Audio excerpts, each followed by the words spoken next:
Good morning. It is November the 12th, Sunday morning. It is, hold on, what time is it? 7:42.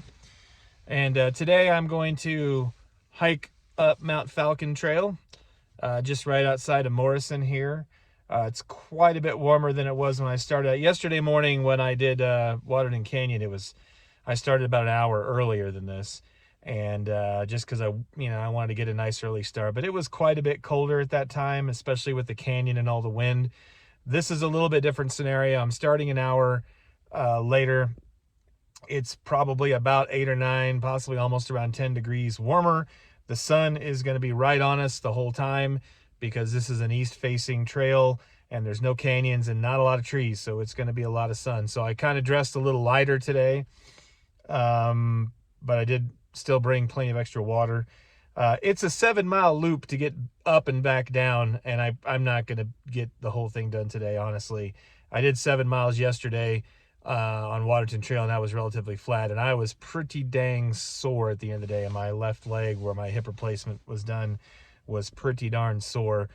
So I'm going to just see how far I can go up and back down. My goal is to maybe try a little bit further each weekend until maybe I make it to the top. But yeah, we're going to head out. So here we are. I got our map here. It is a loop. You can go up to the top, which is actually way down up here. You can loop around this way or this way and come back. I'm going to go to the left. So I think it's a little bit gentler of a climb. So just like yesterday, the wind is a bit daunting, but I'm about ready to hit the trail. So if I get some views from the trailhead here, that's Red Rocks. If you look, you can kind of see the parking lots and everything. Amphitheater is tucked right down there inside those rock formations. That's Mount Falcon, which will be something for the future. That's our hogback right there coming down. And then there's a view out towards downtown Denver. Just wanted to film this area. I just think it's kind of neat.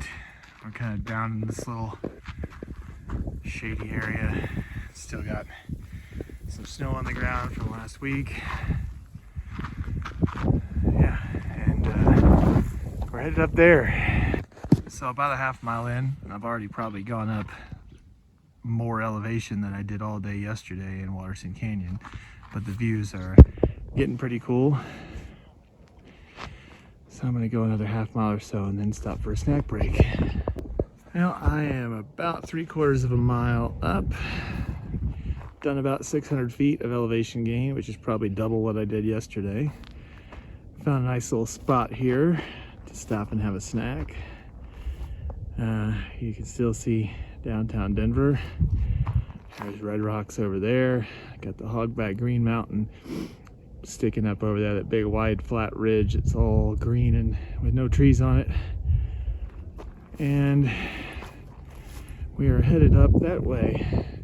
That is not the summit. You can maybe see some bikers up the trail. We're basically gonna switch back our way up and around that little hump. Don't know. That might be my sub goal if I can just make it up there. That'll probably put me a little over a mile and a half or so. I don't know, we'll see. But I'm going slow, and so far feeling pretty good. So about a mile in, and I was reading my map wrong. I think I've only gone up about 400 feet of elevation gain at this point. So a mile, 400 feet, it's pretty good. Got some good views up here. You can still see Mount Falcon up there to the south. And I don't know if the camera can zoom in far.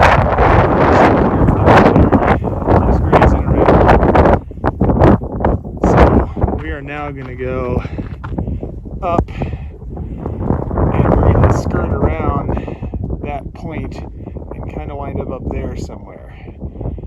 So yeah, here we go. Whew. We just keep going up. I'm going to try to get to the top of this little section. From the map, it looks like eventually it kind of flattens out a bit. I'll try to get up there before I break again, but the altitude and the climb is getting to me. as evident by my heavy breathing. So we come around the corner, and here's kind of our first decent view at the summit. Up there, still quite a ways away, and quite a bit more elevation gain. But the views from this point are really nice. There's Mount Morrison. Red rocks has kind of started to disappear behind that little lump. But you can definitely see all of Green Mountain, the hogbacks, all the way out to downtown Denver. So we're on the north side of this hill to my left. You can tell it doesn't get a lot of sunlight because we're in snow. It's tightly packed down, so you tell a lot of people have been hiking over it, but it's still here. So I am about 1.25 miles up and right at about 600 feet of elevation gain. This trail here basically goes up about another 150 feet of elevation gain, and then it kind of turns around this mountain behind us, and it does kind of flatten out a bit. But I think I'm going to try for that. If I can get to that point, it'll be about 1.5 miles and about 750 feet of elevation gain, which should be pretty good. The views from right here are pretty cool. Got Green Mountain. Can't see Red Rocks or Mount Falcon anymore. They're on the other side of that ridge.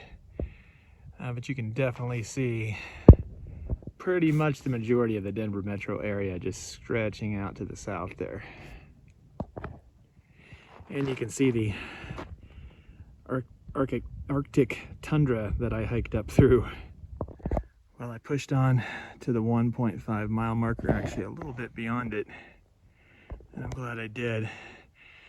Over here on the other side of that little knob we've been skirting around, got some great views. I think those are the Continental Divide peaks. I'm not sure exactly which peak it is, but I might be able to do some research and figure that out before I cut the video up and edit it. And looking back this way, that is the top of Mount Falcon, which we're not going to today, but we are a little right about halfway. And here we are looking back the other direction to the east from the 1.5 mile point. We're at about 68, 80 of elevation. Trail starts at about 6,000, so it starts about 6,023, so I did about 850 feet of elevation gain. And yeah, I'm probably gonna be feeling it just like I was yesterday, but now I'm heading back down. I didn't do my normal breakdown of the hike in the car.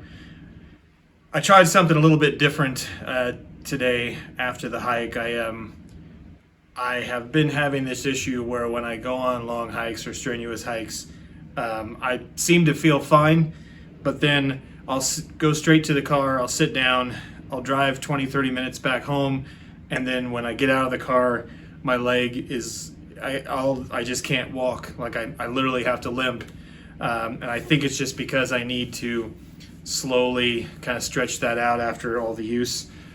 So I kind of did a little bit of a weird ritual where I sat at a picnic bench for a few minutes, had some snacks, got up and walked a bit to stretch, sat down a little bit longer for 5 or 6 minutes, got up, went and used the bathroom, stretched out, then I went to the car, sat in the car for a few minutes, got out, walked out some more, then drove home. Halfway home, I stopped at a parking lot and got out and walked some more.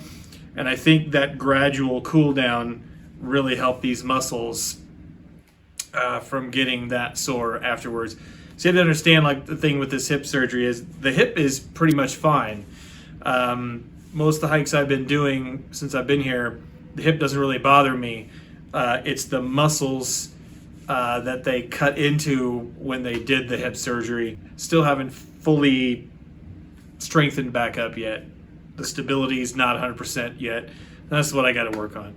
But the trail itself went well. I think next time I am going to bring a day pack. I just found myself still sweating too much. The moisture wicking bottom layers that I have ordered should be in before my next hike, and I'm hoping that will really help. I'm learning lessons about how to layer what's comfortable for me. But yeah, the hike went pretty well. I was happy that I made it as far as I did, basically the halfway point. And hopefully next time maybe I'll get it all the way to the top. So thanks for hiking with me, and I'll see you next time.